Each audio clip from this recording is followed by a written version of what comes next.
जैसा कि हम लोग जानते हैं कि भारत आत्मनिर्भर बन रहा है। मेक इन इंडिया की मदद से भारत दिन प्रतिदिन तरक्की कर रहा है और भारत अद्वितीय विकास कर रहा है।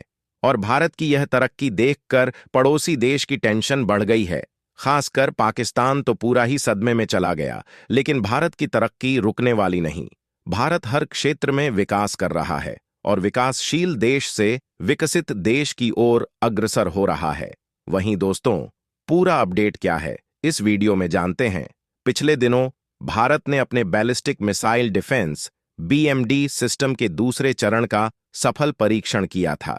इसकी मारक क्षमता 5000 किलोमीटर है और टेस्ट के दौरान इसने दुश्मन की बैलिस्टिक मिसाइल को हवा में ही मार गिराया था।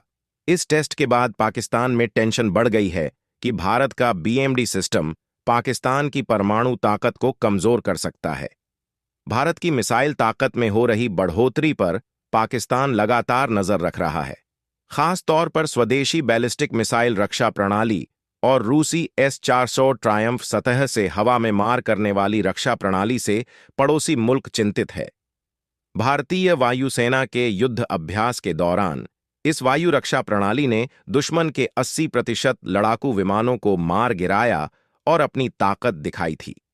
पाकिस्तान के एक थिंक टैंक का तर्क है कि इससे भारत को सीमित युद्ध का विकल्प खुला रखने की अनुमति मिल जाएगी।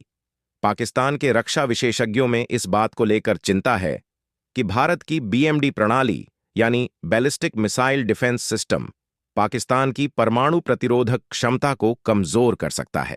भारत ने 24 जुलाई 2024 को अपने बीएमडी सिस्टम के दूसरे चरण का सफल परीक्षण किया था। इसकी मारक क्षमता 5000 किलोमीटर है और इसने विरोधी की बैलिस्टिक मिसाइल को वायुमंडल में ही मार गिराया था। इस 2 स्टेज बीएमडी सिस्टम का विकास कई सालों से चल रहा है। उसके लिए आगे बढ़ने से पहले इस वीडियो को एक लाइक करके चैनल को सब्सक्राइब जरूर कर लीजिए, क्योंकि यह आपके लिए 1 सेकंड का काम है, लेकिन इससे हमारी काफी बड़ी मदद होती है। 2019 में दोनों परमाणु सशस्त्र देशों के बीच टकराव के बाद रूसी S-400 सिस्टम को भारतीय वायुसेना IAF में शामिल किया गया है।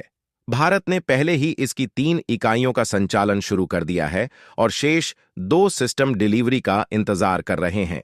एक समाचार एजेंसी की रिपोर्ट के मुताबिक IAF ने इस प्रणाली की ताकत का परीक्षण किया और इसके प्रदर्शन को अच्छा माना, क्योंकि इसने एक सैन्य अभ्यास में 80 लड़ाकू विमानों को मार गिराया। एयर डिफेंस के क्षेत्र में भारत के इस विकास के बारे में एक पाकिस्तानी थिंक टैंक का तर्क है कि S-400 अपने द्वारा विकसित किए जा रहे जटिल लंबी दूरी के रडार के साथ पाकिस्तानी इलाके में 600 किलोमीटर अंदर तक की वस्तुओं का पता लगा सकता है।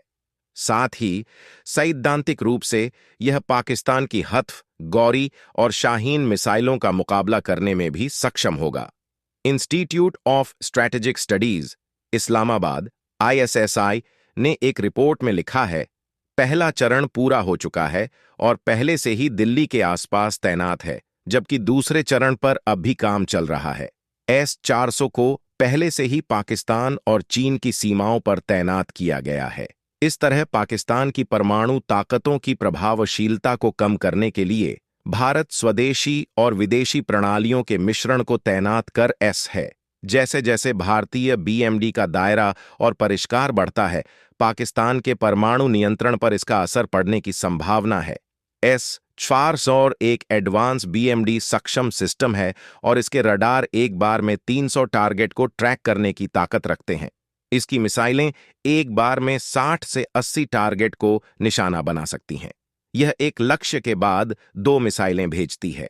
ये missile defence system operation Swift retort जैसे हमलों को नामुमकिन बना देते हैं, जो पाकिस्तान ने 2019 में भारत के बालाकोट हवाई हमलों के जवाब में किया था। अक्टूबर 2018 में भारत ने IAF के लिए 5 S-400 सिस्टम हासिल करने के लिए रूस के साथ $5.5 बिलियन का सौदा किया था। अब तक हासिल किए गए 3 सिस्टम रेजिमेंट को पहले ही IAF की सेवा में शामिल किया जा चुका है। इन्हें पाकिस्तान और चीन सीमा पर तैनात किया गया है। S-400 S-75 मिसाइल का विकसित संस्करण है, जिसने 1960 में रूस के ऊपर अमेरिकी U-2 जासूसी विमान को मार गिराया था। रूस ने S-400 को एक प्रभावी काउंटर स्टील्थ हथियार करार दिया है, जो अमेरिकी F-35 पांचवीं पीढ़ी के स्टील्थ लड़ाकू विमानों की उड़ानों को भी मुश्किल बना सकता है।